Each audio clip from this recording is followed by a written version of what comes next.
महाभारत से आज एक कहानी ली गई है। उसका नाम है अर्जुन के द्वारा अश्वत्थामा की पराजय, कर्ण द्वारा भार्गवास्त्र का प्रयोग, श्री कृष्ण और अर्जुन का युधिष्ठिर से मिलने के लिए छावनी पर जाना तथा युधिष्ठिर का उनसे कर्ण के मारे जाने का समाचार पूछना।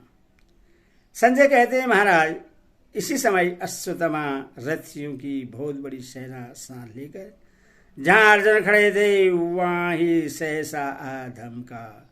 उसे आते देख अर्जुन ने एक बार की उसका बढ़ावा रोक दिया। अश्वत्थामा झल्ला उठा।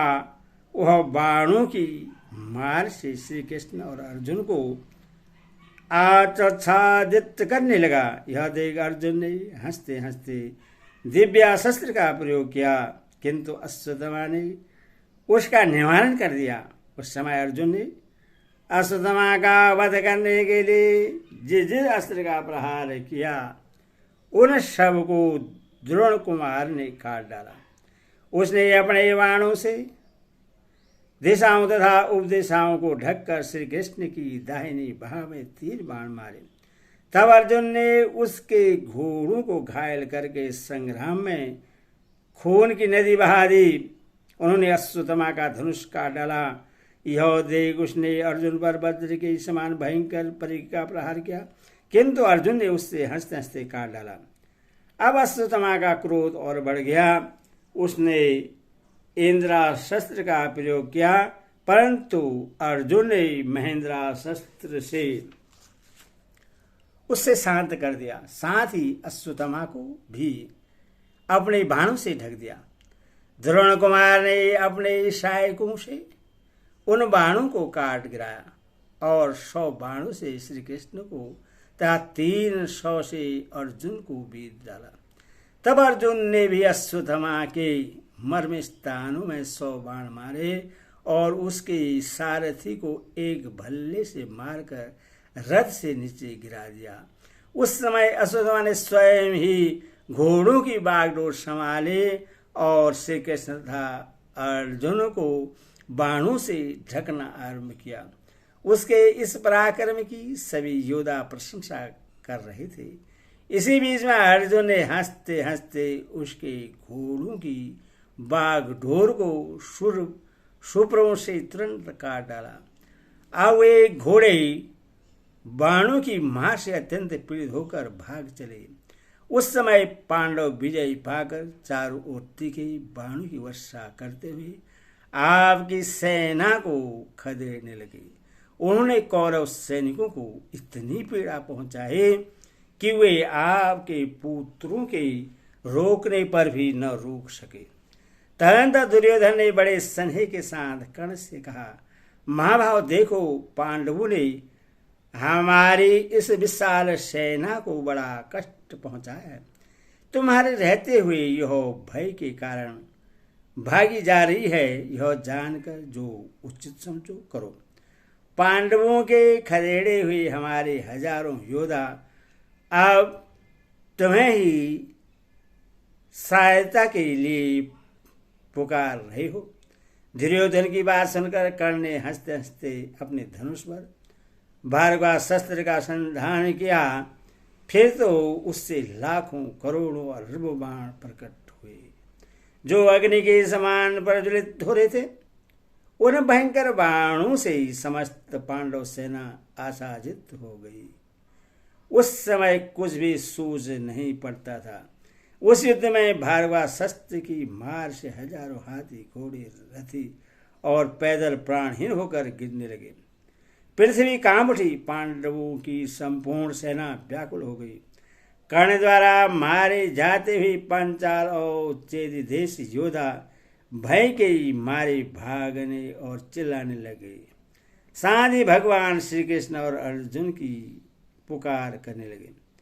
कर्ण के बाण से मारे जाते हुए सरजीयों का आर्तनाद सुनकर कुंती नंदन अर्जुन ने भगवान वासुदेव से कहा, महाभाव श्री कृष्ण, आप इस भार्गवास्त्र के पराक्रम को तो देखिए।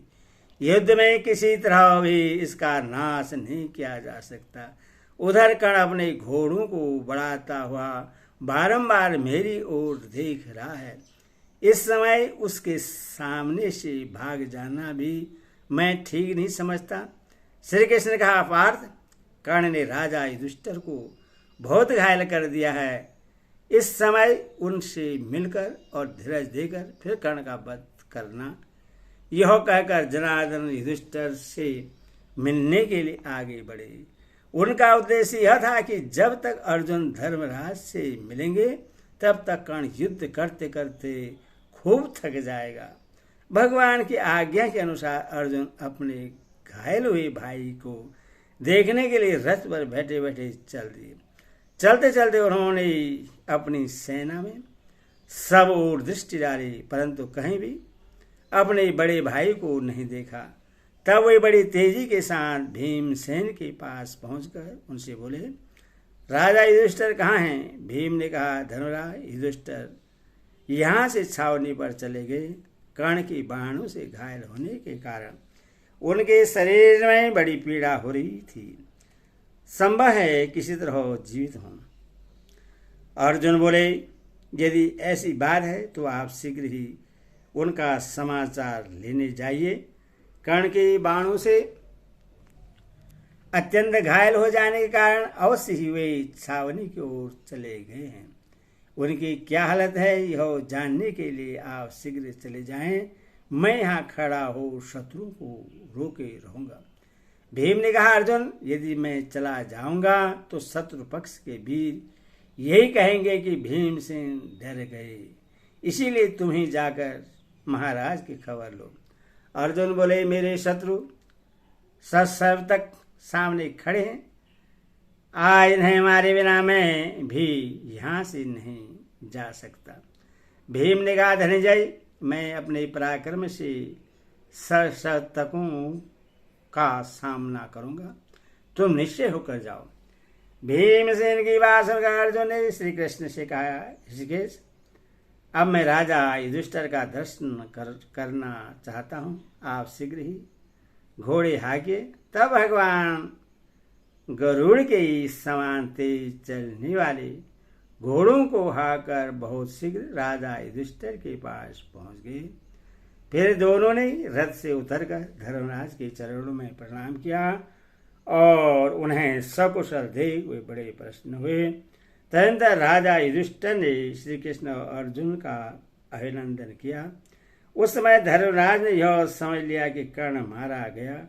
इससे उन्हें बड़ी प्रसन्नता हुई और वे हर्ष गदगद वाणी से बोले, देवकी नंदन, तुम्हारा स्वागत है। धनंजय, तुम्हारा भी स्वागत है। इस समय तुम दोनों को देखकर मुझे बड़ी प्रसन्नता हुई है, क्योंकि तुम लोगों ने स्वयं सकुशल रहकर महारथी कर्ण को मार डाला है। यह सब पाकर कि शस्त्र विद्या में निपुण तथा कौरवों का अगुआ था परशुराम जी ने अस्त्र विद्या सिखाकर उससे महान शक्तिशाली बना दिया था। युद्ध में उस पर विजय पाना कठिन था। वह विश्वविख्यात महारथी और संसार का सर्वश्रेष्ठ वीर था। दुर्योधन का हित साधन करता और हम लोगों को दुख देने के लिए ही तैयार रहता था।